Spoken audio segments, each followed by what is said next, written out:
the HAWE Tech Podcast. Hello and welcome to today's episode of the HAWE Tech Podcast. My name is Ralph and I'm Senior Specialist for Sales Enablement at HAWE. Our topic today is, do you know that a control system does not necessarily have to be programmed? I personally did not know that, so I've invited a guest, and that is Product Manager Marcus, who is going to tell us something about this. Hello, Marcus. Hello, Ralph. Thank you for the invitation. It's a pleasure to be here again. Always nice to have you. For me, as a non-electronic technician, electronic controls for hydraulic applications can be very complicated. You have to be able to program them, be familiar with electrical circuit diagrams. On the other hand, I also know that today almost every function in a machine is controlled by a controller. I can imagine that many of our customers feel the same way. Can you elaborate a little bit? That's absolutely true.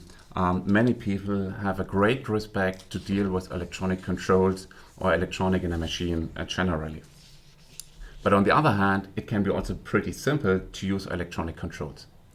Sounds good. Can you give us some examples? Please imagine you have a simple application. You want to control a valve with a simple joystick. This joystick do not have an integrated amplifier. So you need a small control box in between the joystick and the valve to read the signals and convert these signals into a controlled current which activate the valve. Somehow the controller has to be told what to do and how to react on these different signals and conditions. Now there are several ways to do so. On one hand, you can program it, as everybody know, in C code or in codices. Or, and that's a simple way, you can simply parameterize it. So our controllers and many other controllers have already common basic functions integrated, which can be easily switched by a graphical user interface. Okay. So input signals and output signals are linked in a logical way. So with that type, you can program a controller without programming skills. Interesting. Now there are many different types of valves and controllers out there. Does it matter which components I connect to the controller? Of course it is important. Every valve reacts a little bit different and every signal is a little bit different.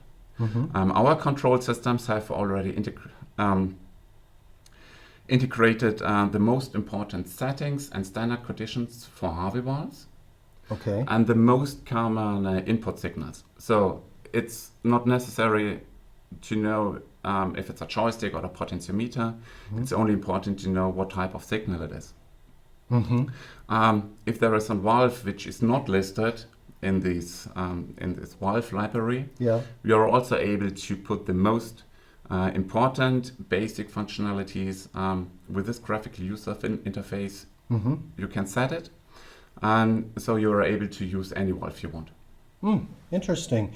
So simple input-output logics can be implemented very quickly and without programming know-how, which is perfect for a guy like me. So what are the limits of this parameterization, as you called it? So due to our experience, this parameterization is suitable for applications with 2 or 3 different input signals. So for example, a joystick for direction and speed, maybe a potentiometer for a second speed, so the rabbit and turtle movement, slow and fast. You can integrate end position switches. You can integrate a dead man switch, for example. These are typical applications that are usually only parameterized, but there are also more complex applications possible, like a closed loop control or an simple automatic movement. Okay. So what would you recommend as the expert to a manufacturer who then has to learn programming in order to give his machine the extra function that his customer expects? So if you have further dependencies or calculations to have to be done, of course you can do it in C or codices, to name two of them, but there are also very simple and intuitive to learn graphical programming environments. HAWE offered the so-called HAWE eDesign, which is a graphical programming environment. Very simple with also very common functionalities, which you do not have to program. You just have to choose them. And with this program, it's still very simple to make more complex programs, and we have very good experience with eDesign to program, for example, municipal vehicles, drilling applications. Okay. Also, agriculture applications are done very often with that type of graphical programming. Sounds good. Do you have any tips for those listeners that would like to get involved with controls now after hearing your excited... So, programming controls, it's not magic. This is something everybody can learn. So be brave and be willing to learn.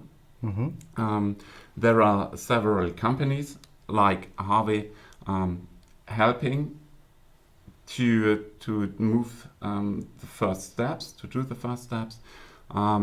Several companies give trainings, also support in doing the first programs or doing the programming at all by themselves for the customer, for you.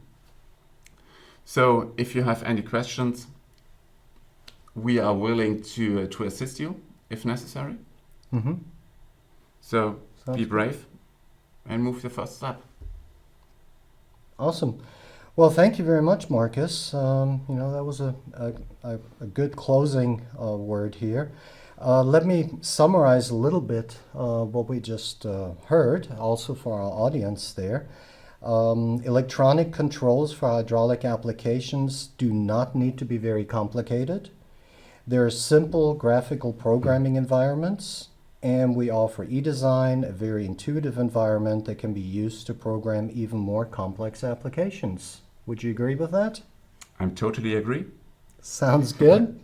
Then thank you very much, and thank you to our listeners. We appreciate you being here, and we hope that you will attend the next Tech Podcast. If you have any suggestions for us, what you would like to hear, please send us an email to podcast@hawe.de. And until next time, thank you very much. Thank you, Marcus. Thank you very much also from my side. Bye.